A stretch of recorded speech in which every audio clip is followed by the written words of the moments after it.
guys, for this video, we are going to discuss about the social work methods and its required documentation in casework, group work, and community organizing. But first, what is a method? A method means a particular procedure for accomplishing or approaching something, especially a systematic or established one. It is also a particular way of doing something, a way, technique, or process of or for doing something, a body of skills or technique, a discipline that deals with the principles and techniques of scientific inquiry, and also, it can also be an approach, fashion, form, how, manner, methodology, recipe, strategy, style, system, tact. Being a scientific profession, social work has its own methodology. Traditionally, the methods of social work are divided as primary and secondary. But for this session, we'll only be discussing about the primary method of social work. What are those primary methods? First, we have the social casework. Second is the social group work. And lastly is the community organization or organizing. The primary methods make interventions directly with the client. First, we will discuss the first method of social work, which is the social casework. Mary Ellen Richmond is the founding mother of social casework. While social casework was a primary method of intervention, it was not until Mary Richmond published Social Diagnosis in 1917 that a formal definition for social casework began to formulate. So what is a social casework? A social casework is a method employed by social workers to help individuals find solutions to problems of social adjustment that are difficult for individuals to navigate on their own.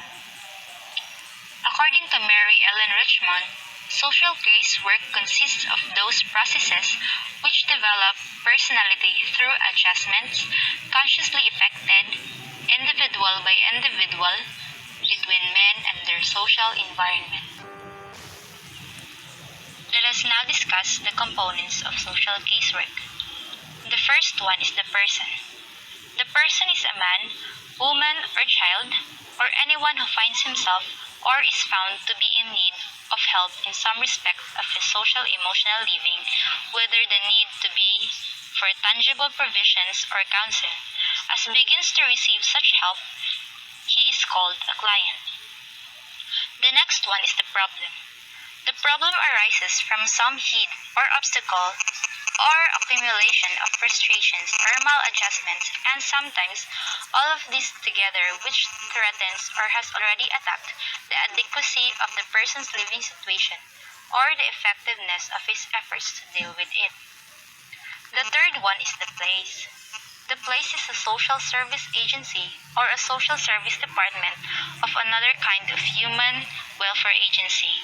Its peculiarity lies in the fact it is set up to deal not with social problems at large, but with human beings who are experiencing such problems in the management of their own personal lives. And the last one is the process. The process is a progressive transaction between the professional helper, which is the caseworker, and the client. It consists of the series of problem-solving operations and carried on within a meaningful relationship. Next is the documentations or the documents needed in social casework. The first we have is the process recording. A process recording is a written record or an interaction with the client. A process recording is a major learning tool in social work. Social work is unique in its heavy reliance on process recording to teach intervention skills. Because of social work, the practitioner's major tool is oneself and one's ability to interact effectively with clients and other professionals. Training must focus on the interactive skills necessary to be effective. We have an outline of a process recording, but this outline is only for those social work students. The first one we have is the process recording outline in narrative model, which contains student's name, date of interview, client's name, tune in, focus for work connection to overall purpose, content of interview, assessment of the client, assessment of your own work, and lastly, the next steps. We have also process recording outline in verbatim with columns, which also contains student's name, date of interview, client's name, and also you can find in the head of the columns the narrative, gut level feelings, analysis, and lastly the supervisor's comments. The second documentation needed in social work is the case notes. Case notes are records of information and form a foundation for other core documents. They are records of interactions with the children, families, and persons relevant to a given case or incident.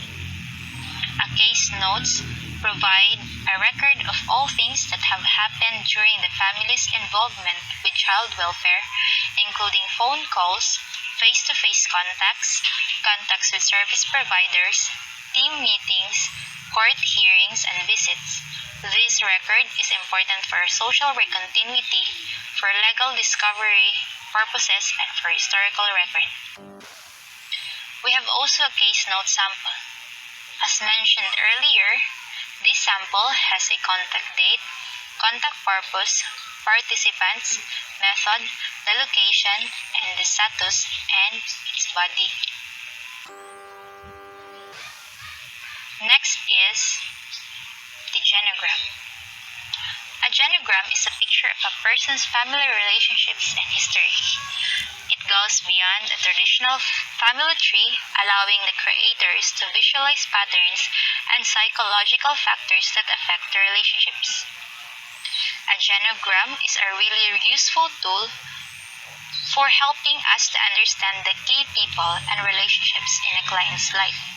It can also help us to see patterns within those relationships and generational patterns which are affecting our client. Because of the pictorial nature of a genograms, it easily shows issues and concerns that might not be spoken about usually in a non-threatening manner. We have a genogram sample here, which is the Smith family genogram. A genogram uses shapes to convey meaning. Squares are males, circles are females, triangles are pregnancy-related. A cross through the shape means a death. Pets even get a jersey. The shapes begin to tell us how many people and what sex they are. At this point, we can add ages, names, dates of birth, and death, as much personal information as is needed.